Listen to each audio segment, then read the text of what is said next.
வணக்கம். ஆகாஷ்வாணி புதுச்சேரி செய்திச் சுருக்கம் வாசிப்பவர் ரோஷ்னா காசிம். அறுவடை திருநாளான பொங்கல் பண்டிகை உலகம் முழுவதும் உள்ள தமிழ் பேசும் மக்களால் இன்று கொண்டாடப்படுகிறது.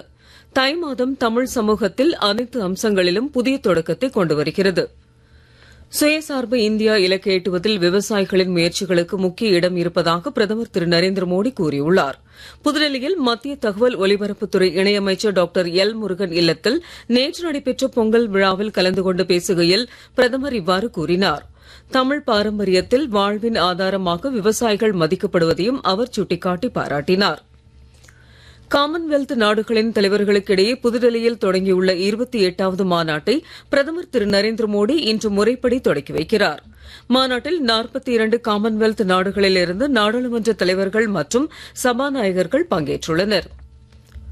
ஜவஹர் நவோதயா பள்ளிகளுக்கான தேசிய இளையோர் நாடாளுமன்ற போட்டிகளில் வெற்றி பெற்றவர்களுக்கு பரிசு அளிக்கும் விழா நாடாளுமன்ற விவகாரங்கள் துறை அமைச்சர் திரு அர்ஜுன் ராம் மேக்வால் தலைமையில் புதுடெல்லியில் இன்று நடைபெற உள்ளது. அனைத்து மாநிலங்கள் மற்றும் யூனியன் பிரதேசங்களின் ஏற்றுமதி தயார் நிலை குறித்த EPI குறியீட்டை நிதி ஆயோக் நேற்று வெளியிட்டது.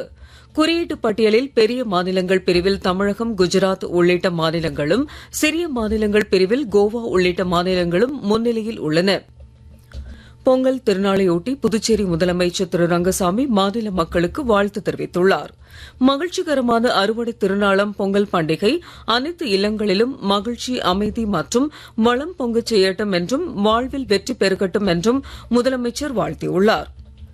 புதுச்சேரி லோக் நிவாசில் நேற்று நடைபெற்ற பொங்கல் விழாவில் துணைநிலை ஆளுநர் திரு கைலாஷ்நாதன் குடும்பத்துடன் கலந்து கொண்டு பொங்கல் வைத்து கொண்டாடினார். முதலமைச்சர் திரு ரங்கசாமி, சட்டப்பேரவைத் தலைவர் திரு R. செல்வம் உள்ளிட்டோர் கலந்து கொண்டனர். இத்துடன் இந்த செய்திச் சுருக்கம் நிறைவு பெறுகிறது.